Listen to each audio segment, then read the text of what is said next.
ओम शांति बाबा। आज 1 जून 2024 की मुरली है। जून का महीना मम्मा को समर्पित महीना होता है। तो इसमें बाबा सबसे पहले कहते हैं, मीठे बच्चे तुम सब आपस में रूहानी भाई भाई हो। तुम्हारा रूहानी प्यार होना चाहिए। आत्मा का प्यार आत्मा से हो, जिस्म से नहीं। शरीर के प्रति कोई प्यार नहीं, कोई आकर्षण नहीं, चाहे वो खुद का हो या दूसरों का हो। और आगे आज की मुरली से लिया गया प्रश्न है कि बाबा ने अपने घर की वंडरफुल बात कौन सी सुनाई है। कौन सी ऐसी एकदम वंडरफुल बात बाबा बताते हैं। उत्तर बतलाते हैं बाबा, जो भी आत्माएं मेरे घर में आती हैं वो अपने अपने सेक्शन में अपने नंबर पर फिक्स होती हैं। वो कभी भी हिलती डुलती नहीं। वहाँ पर सभी धर्म की आत्माएं मेरे नज़दीक रहती हैं। वहाँ से नंबरवार अपने अपने समय पर किरदार निभाने आती हैं। ये वंडरफुल ज्ञान इसी समय कल्प में एक बार ही तुम्हें मिलती है। दूसरा कोई ये ज्ञान नहीं दे सकता। ओम शांति। बाबा बैठ बच्चों को समझाते हैं। बच्चे जानते हैं हम आत्माओं को पिता समझाते हैं और बाबा अपने को आत्माओं का पिता समझते हैं। परम पिता वो हैं जो हम आत्माओं के वो पिता हैं। तो ऐसे कोई समझते नहीं और ना कोई कभी समझाते हैं कि अपने को आत्मा समझो। ये बाबा ही आत्माओं को बैठ समझाते हैं। इस ज्ञान की प्रारब्ध तुम नई दुनिया में लेने वाले हो, नंबरवार पुरुषार्थ अनुसार। ये भी कोई सभी को याद नहीं रहता कि ये दुनिया बदलने वाली है और बदलाने वाले बाबा हैं। यहाँ तो सम्मुख बैठे हैं, जब घर में जाते हैं तो सारा दिन अपने धंधे आदि में ही लग जाते हैं। बाबा की श्रीमत है, बच्चे कहीं भी रहते तुम मुझे याद करो। जैसे कन्या होती है तो वो जानती नहीं कि हमको कौन पति मिलेगा। चित्र देखती हैं तो उनकी याद ठहर जाती। कहीं भी रहते एक दूसरे को दोनों याद करते हैं। इसको कहा जाता है जिस्मानी प्यार। शरीर के प्रति एक दूसरा के लिए प्यार है, ये है रूहानी प्यार। लेकिन यहाँ जो बाबा में सिखलाते हैं वो है रूहानी प्यार। रूहानी प्यार किसके साथ? बच्चों का रूहानी पिता के साथ और बच्चों का बच्चों के साथ। तो तुम बच्चों का आपस में भी बहुत प्यार होना चाहिए, यानी आत्माओं का आत्माओं के साथ भी प्यार चाहिए। ये शिक्षा भी अभी तुम बच्चों को मिलती है। दुनिया के मनुष्यों को कुछ भी पता नहीं। तुम सब भाई भाई हो तो आपस में जरूर प्यार होना चाहिए, क्योंकि एक बाबा के बच्चे हो ना। सब तो एक बाबा के एक पिता के सभी संतान हैं, तो सब आपस में भाई भाई हैं, तो प्यार तो होना ही चाहिए। लेकिन बाबा कहते हैं आत्मिक रूप में हो। इसको कहा जाता है रूहानी प्यार। तो नाटक की योजना अनुसार सिर्फ पुरुषोत्तम संगम युग पर ही रूहानी पिता आकर रूहानी बच्चों को सम्मुख समझाते हैं। अभी वो समय है जब पिता हमारे सम्मुख आए हैं और हमें इतना अच्छा से पढ़ा रहे हैं। और बच्चे जानते हैं कि बाबा यहाँ आए हुए। हम बच्चों को गुलगुल पवित्र पतित से पावन बनाकर साथ ले जाएंगे। ऐसे नहीं कि कोई हाथ से पकड़ कर ले जाते हैं। सभी आत्माएं ऐसे उड़ेंगी जैसे टिड्डियों का झुंड जाता है। उन्हों को भी कोई गाइड होता है। गाइड के साथ और भी गाइड्स होते हैं जो फ्रंट में रहते हैं। सारा झुंड जब इकट्ठा जाता है तो बहुत आवाज़ होती है। जब ये पूरा झुंड बनाकर एक साथ जाते हैं ना तो बहुत आवाज़ होती है। सूर्य की रोशनी को भी ढक देते हैं, इतना बड़ा झुंड होता है। तुम आत्माओं का तो कितना बड़ा अनगिनत झुंड है, कभी गिनती नहीं कर सकते। यहाँ मनुष्यों को गिनती नहीं कर सकते। भल आदमशुमारी निकालते हैं, वो भी सटीक नहीं निकालते। मोटा मोटी एक आंकड़ा लेके चलते हैं, लेकिन वो भी सटीक नहीं होता है। आत्माएं कितनी हैं वो हिसाब कभी निकाल नहीं सकते। अंदाज लगाया जाता है कि सतयुग में कितने मनुष्य होंगे, क्योंकि सिर्फ भारत ही रह जाता है। तुम्हारी बुद्धि में है कि हम विश्व के मालिक बन रहे हैं। आत्मा जब शरीर में है तो जीवात्मा है, तो दोनों इकट्ठे सुख अथवा दुख भोगते हैं। ऐसे बहुत लोग समझते हैं कि आत्मा ही परमात्मा है, वो कभी दुख नहीं भोगती, निर्लेप है। बहुत बच्चे इस बात में भी मूंझते हैं कि हम अपने को आत्मा निश्चय तो करें, लेकिन बाबा को कहाँ याद करें। ये तो जानते हो बाबा परमधाम निवासी हैं। बाबा ने अपना परिचय दिया हुआ है, कहीं भी चलते फिरते बाबा को याद करो। बाबा रहते हैं परमधाम में, तुम्हारी आत्मा भी वहाँ रहने वाली है, फिर यहाँ किरदार निभाने आती है। ये भी ज्ञान अभी मिला है। अंजी बाबा, तो जब तुम देवता हो वहाँ तुमको ये याद नहीं रहता कि फलाने फलाने धर्म की आत्माएं ऊपर में है, ऊपर से आकर यहाँ शरीर धारण कर किरदार निभाती हैं। ये चिंतन वहाँ नहीं चलता। पहले ये पता नहीं था कि बाबा भी परमधाम में रहते हैं, वहाँ से यहाँ आकर शरीर में प्रवेश करते हैं। अब वो किस प्रकार किस शरीर में प्रवेश करते हैं वो अपनी एड्रेस तो बताते हैं। तुम अगर लिखो कि शिव बाबा केयर ऑफ परम धाम, तो परम धाम में तो चिट्ठी जा नहीं सकती, इसलिए लिखते ही हो शिव बाबा केयर ऑफ ब्रह्मा। फिर यहाँ की एड्रेस डालते हो, क्योंकि तुम जानते हो बाबा यहाँ ही आते हैं, इस रथ में प्रवेश करते हैं। यूं तो आत्माएं भी ऊपर रहने वाली हैं, तुम भाई भाई हो। सदैव यही समझो, ये आत्मा है, इनका फलाना नाम। ये आत्मा है और उस आत्मा ने जिस शरीर को धारण किया उसका ये नाम फलना नाम है। तो आत्मा को यहाँ देखते हैं, परंतु मनुष्य देह अभिमान में आ जाते हैं। बाबा देही अभिमानी यानी आत्म अभिमानी बनाते हैं। बाबा कहते हैं तुम अपने को आत्मा समझो और फिर मुझे याद करो। इस समय बाबा समझाते हैं, जब मैं यहाँ आया हूँ आकर बच्चों को ज्ञान भी देता हूँ। पुराने अंग लिए हैं जिसमें मुख ये मुख्य है। बाबा ने पुराना शरीर वानप्रस्थ अवस्था का शरीर लिया है, लेकिन उसमें भी मुख प्रमुख है। तो आंखें भी हैं, ज्ञान अमृत मुख से मिलता है। दृष्टि भी बाबा देते हैं और मुख से ज्ञान अमृत भी देते हैं। तो गौ मुख कहते हैं ना, अर्थात माता का ये मुख बड़ी माता द्वारा तुमको गोद लेते हैं। कौन? शिव बाबा। शिव बाबा हमें गोद लेते हैं, वो यहाँ है ना। ये ज्ञान सारा बुद्धि में रहना चाहिए। मैं तुमको प्रजापिता ब्रह्मा द्वारा गोद लेता हूँ, तो ये माता भी हो गई। गाया भी जाता है, तुम मात पिता हम बालक तेरे। तो वो सब आत्माओं के पिता हैं, उनको माता नहीं कहेंगे, वो तो पिता ही हैं। बाबा से वर्षा मिलता है, फिर माता चाहिए। वो यहाँ आते हैं। अभी तुमको मालूम पड़ा है कि बाबा ऊपर में रहते हैं, हम आत्माएं भी ऊपर रहती हैं, फिर यहाँ आती हैं किरदार निभाने। दुनिया को इन बातों का कुछ भी पता नहीं, वो तो ठीक कर भीतर में परमात्मा को कह देते हैं, फिर तो अनगिनत हो जाएं। इसको कहा जाता है घोर अंधियारा। गायन भी है, ज्ञान सूर्य प्रकटा, अंधेर अज्ञान अंधेर विनाश।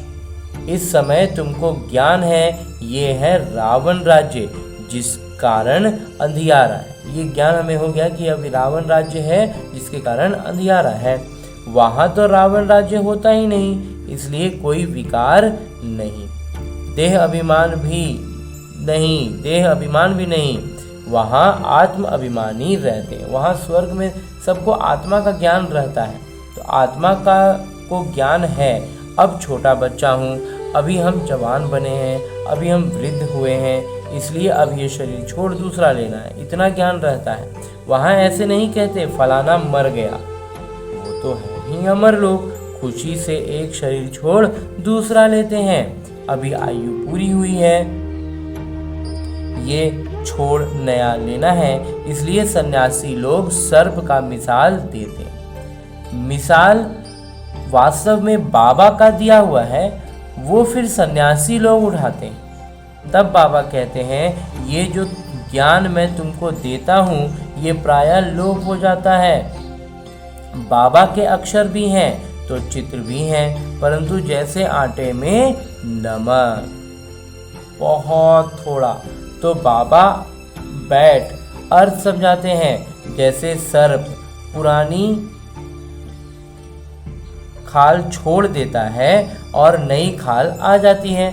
उनके लिए ऐसे नहीं कहेंगे कि एक शरीर छोड़ दूसरे में प्रवेश करते हैं, नहीं, खाल बदलने का एक सर्प का ही मिसाल है।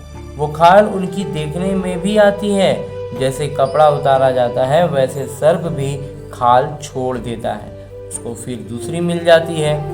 सर्प तो जिंदा ही रहता है और ऐसा भी नहीं है कि सदैव अमर रहता है, 2-3 खाल बदली कर फिर मर जाएंगे। वहां भी तुम समय पर एक खाल छोड़ दूसरी ले लेते हो। जानते हो अभी हमको गर्भ में जाना है, वहां तो है ही योग बल की बात। योग बल से तुम जन्मते हो, इसलिए अमर कहा जाता है। जन्मते भी हैं योग बल से। आत्मा कहती है अब हम बूढ़े हो गए हैं, शरीर पुराना हुआ है, साक्षात्कार हो जाता है, अब हम जाकर छोटा बच्चा बनूंगा। आप ही शरीर छोड़ आत्मा भाग कर जाए, छोटे बच्चे में प्रवेश करती है। उस गर्भ को जेल नहीं महल कहा जाता है, उस गर्भ को जेल नहीं कहते, महल। अभी का जो गर्भ में आते हैं वो जेल की तरह उसमें सजा भुगतते हैं। तो पाप तो कोई होते नहीं जो भोगना पड़े, गर्भ महल में आराम से रहते हैं, दुख की कोई बात ही नहीं। न कोई ऐसे गंदी चीज खिलाते हैं जिससे बीमार हो जाए।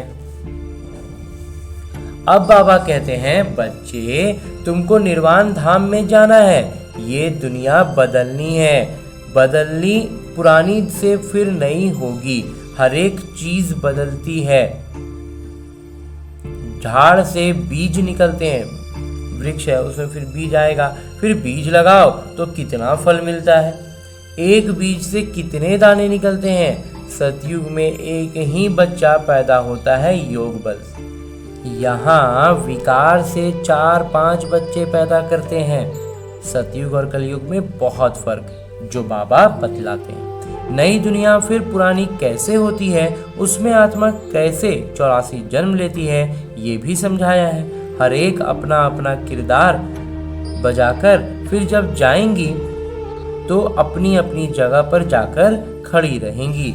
जगह बदलती नहीं है, अपने अपने धर्म में अपनी जगह पर नंबरवार खड़े होंगे, फिर नंबरवार ही नीचे आना है। इसलिए छोटे छोटे मॉडल्स बनाकर रखते हैं मूल वतन के। सब धर्मों का अपना अपना विभाग है।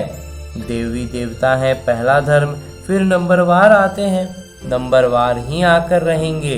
तुम भी नंबरवार पास होते हो, उन अंकों के हिसाब से जगह लेते हो।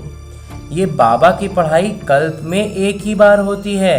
तुम आत्माओं का कितना छोटा सीजरा होगा, जैसे तुम्हारा इतना बड़ा वृक्ष है। तुम बच्चों ने दिव्य दृष्टि से देखकर फिर यहाँ बैठकर चित्र आदि बनाए हैं। आत्मा कितनी छोटी है, शरीर कितना बड़ा है। सब आत्माएं वहां जाकर बैठेंगी, बहुत थोड़ी जगह में नजदीक में जाकर रहती हैं। मनुष्यों को वृक्ष कितना बड़ा है, मनुष्यों को तो जगह चाहिए ना, चलने फिरने, खेलने, पढ़ने, नौकरी करने की, सब कुछ करने की जगह चाहिए। निराकारी दुनिया में आत्माओं की छोटी छोटी जगह होगी, इसलिए इन चित्रों में भी दिखाया है। बना बनाया नाटक है, शरीर छोड़कर आत्माओं को वहां जाना है। तुम बच्चों की बुद्धि में है कि हम वहां कैसे रहते हैं और दूसरे धर्म वाले कैसे रहते हैं, और भी दूसरे धर्म वाले उन लोग फिर कैसे रहेंगे, तो फिर कैसे अलग अलग होते हैं नंबर वार। ये सब बातें तुमको कल्प कल्प एक ही पिता आकर सुनाते हैं। बाकी तो सभी हैं जिस्मानी पढ़ाई, उनको रूहानी पढ़ाई नहीं कह सकते। अभी तुम जानते हो हम आत्मा हैं। आई मतलब आत्मा, माई मतलब मेरा ये शरीर। और मनुष्य ये नहीं जानते, उन्हों का तो सदैव दैहिक संबंध रहता है। सतयुग में भी दैहिक संबंध होगा, परंतु वहाँ तुम आत्म अभिमानी रहते हो। ये पता पड़ता है कि हम आत्मा हैं, ये शरीर अलग है और अब वृद्ध हुआ है, इसलिए हम आत्मा एक शरीर छोड़ दूसरा लेते हैं। इसमें मूंझने की भी कोई बात नहीं। तुम बच्चों को तो बाबा से राजा ही लेनी है, जरूर बेहद के पिता है ना। मनुष्य जब तक ज्ञान को पूरी तरह नहीं समझते हैं तब तक अनेक प्रकार के प्रश्न पूछते हैं। ज्ञान में स्पष्टता नहीं होगी, प्रश्न मन में आते रहेंगे, प्रश्न पूछना लगेगा कि प्रश्न पूछे। ज्ञान स्पष्ट हो गया फिर कोई प्रश्न नहीं आएगा। ज्ञान है तुम ब्राह्मणों का वास्तव में मंदिर भी अजमेर में है। एक होते हैं पुष्करणी ब्राह्मण, दूसरे सार सिद्ध। अजमेर में ब्रह्मा का मंदिर दिखाने जाते हैं। ब्रह्मा बैठे हैं, दाढ़ी आदि दी हुई, उनको मनुष्य के रूप में दिखाया है। तुम ब्राह्मण भी मनुष्य के रूप में हो। ब्राह्मणों को देवता नहीं कहा जा सकता। ब्राह्मणों को जब हम लोग पुरुषार्थ की स्थिति में है ना, तो अभी बाबा कहते हैं देवता नहीं कहा जा सकता। सच्चे सच्चे ब्राह्मण तुम हो, ब्रह्मा की संतान। वो कोई ब्रह्मा की संतान नहीं है, पीछे आने वालों को ये मालूम नहीं पड़ता है। तुम्हारा ये विराट रूप है, ये बुद्धि में याद रहना चाहिए। ये सारा ज्ञान है जो तुम कोई को अच्छी रीति समझा सकते हो। हम आत्मा हैं, बाबा के बच्चे हैं, ये यथार्थ रीति समझकर ये निश्चय पक्का होना चाहिए। बाबा पर निश्चय सबसे पहले चीज जरूरी है। ये तो यथार्थ बात है। सभी आत्माओं के पिता एक परमात्मा है, सभी उनको याद करते हैं। हे भगवान, मनुष्य के मुख से जरूर निकलता है। परमात्मा कौन है ये कोई भी नहीं जानते जब तक कि बाबा आकर समझाएं। बाबा ने समझाया है। ये लक्ष्मी नारायण जो विश्व के मालिक थे यही नहीं जानते थे तो ऋषि मुनि फिर कैसे जान सकते? जब जो पहला राजा बने उनको मालूम ही नहीं है तो बाद का ऋषि मुनि लोग को कैसे मालूम होगा? अभी तुमने बाबा द्वारा जाना। तुम हो आस्तिक क्योंकि तुम रचयिता और रचना के आदि मध्य अंत को जानते हो। कोई अच्छी रीति जानते हैं, कोई कम। बाबा सम्मुख आकर पढ़ाते हैं, फिर कोई अच्छी रीति धारण करते हैं, कोई कम धारण करते हैं। पढ़ाई बिल्कुल सरल है, बड़ी भी है। सरल तो है लेकिन बड़ी भी है। तो बाबा में इतना ज्ञान है जो ज्ञान सागर को स्याही बनाओ तो भी अंत नहीं पाया जा सकता। बाबा साइज करके समझाते हैं। बाबा को जानना है, स्वदर्शन चक्रधारी बनना है। बस बाबा को जानने का मतलब है स्वदर्शन चक्रधारी बन जाओ, बस। अच्छा, मीठे मीठे सिकिलते बच्चों प्रति माता पिता बाबा का याद प्यार और आशीर्वाद। रूहानी बाबा की रूहानी बच्चों को नमस्ते। हम रूहानी बच्चों की ओर से रूहानी माता पिता बाबा को याद प्यार और प्रणाम। धन्यवाद बाबा, धन्यवाद। मुरली के लिए भी धन्यवाद और इस अनूठे अलौकिक ब्राह्मण जीवन के लिए भी बहुत बहुत बहुत धन्यवाद बाबा, बहुत धन्यवाद। आगे आज की मुरली से लिया गया वो प्रमुख बिंदु जिन्हें हमें अपने ब्राह्मण जीवन में धारण करने, उनमें सबसे पहले है कि सदा याद सहज बनी रहे। उसके लिए चलते फिरते ये चिंतन करना कि हम आत्मा हैं, मैं आत्मा हूँ, परम धाम निवासी आत्मा यहाँ किरदार निभाने आई है। बाबा भी परम धाम में रहते हैं। वो ब्रह्मा तन में आए हैं, ब्रह्मा बाबा के तन में आए हैं, लेकिन रहते वो परम धाम में हैं। तो जैसे रूहानी पिता से आत्मा का प्यार है, ऐसे आपस में भी रूहानी प्यार से रहना। आत्मा का आत्मा से प्यार हो, शरीर से नहीं। आत्म अभिमानी बनने का पूरा पूरा अभ्यास करना है। अंजी बाबा मूल उद्देश्य ही है आत्म अभिमानी होना। और आगे मेरे बाबा वरदान दे रहे हैं। वरदान देते हुए मेरे बाबा कहते हैं, हद की कामनाओं से मुक्त रह, सर्व प्रश्नों से पार रहने वाले, सदा प्रसन्न चित्त भव। प्रश्नों की जाल से निकल जाएंगे, हद की कामनाओं से मुक्त हो जाएंगे, तो बाबा कहते हैं प्रसन्न चित्त रहेंगे। जो बच्चे हद की कामनाओं से मुक्त रहते हैं, उनके चेहरे पर प्रसन्नता की झलक दिखाई देती है। प्रसन्न चित्त कोई भी बात में प्रश्न चित्त नहीं होते। वो सदा निस्वार्थी और सदा सभी को निर्दोष अनुभव करेंगे, किसी और के ऊपर दोष नहीं रखेंगे। चाहे कोई भी परिस्थिति आ जाए, चाहे कोई आत्मा हिसाब किताब चुकचू करने वाली हो, सामना करने आती रहे, चाहे शरीर का कर्म भोग सामना करने आता रहे, लेकिन संतुष्टता के कारण वे सदा प्रसन्न चित्त रहेंगे। ज्ञान से बुद्धि इतना परिपूर्ण रहेगा कि प्रसन्नता झलकती रहेगी। और अंत में स्लोगन है, मुरली का उपदेश है कि व्यर्थ को जांच करो, ध्यान से जांच करो, अलबेले रूप में नहीं। व्यर्थ जो है ना, व्यर्थ ही बहुत ज़्यादा नुकसान करता है। तो इस व्यर्थ की जांच एकदम सजगता से करनी है, एकदम बुद्धि एकाग्र करके करनी है। अलबेले रूप में करेंगे तो बहुत जगह पर व्यर्थ रह जाएगा। और आज की मुरली के बाद मेरे बाबा अव्यक्त इशारे दे रहे हैं। जो जून महीने के लिए अव्यक्त इशारे आए हैं, उसमें मूल उद्देश्य है कर्म योगी बनो। उसके लिए आज का जो पहला प्रमुख बिंदु है, बाबा कहते हैं कि कर्म योगी अर्थात हर कर्म योग युक्त, युक्ति युक्त और शक्ति युक्त हो। सिर्फ बैठकर योग करने वाले नहीं, योगी जीवन है अर्थात योग युक्त है। तो कर्म योगी किसी भी कर्म की तरफ आकर्षित नहीं होते। वो अपना योग शक्ति से कर्मेंद्रियों द्वारा कर्म कराते हैं। जो कर्म के वश होकर चलने वाले हैं, उनको कर्म योगी नहीं कहेंगे। जो कर्म के ही वश में आ गए, वो फिर कर्म योगी थोड़ी हुए।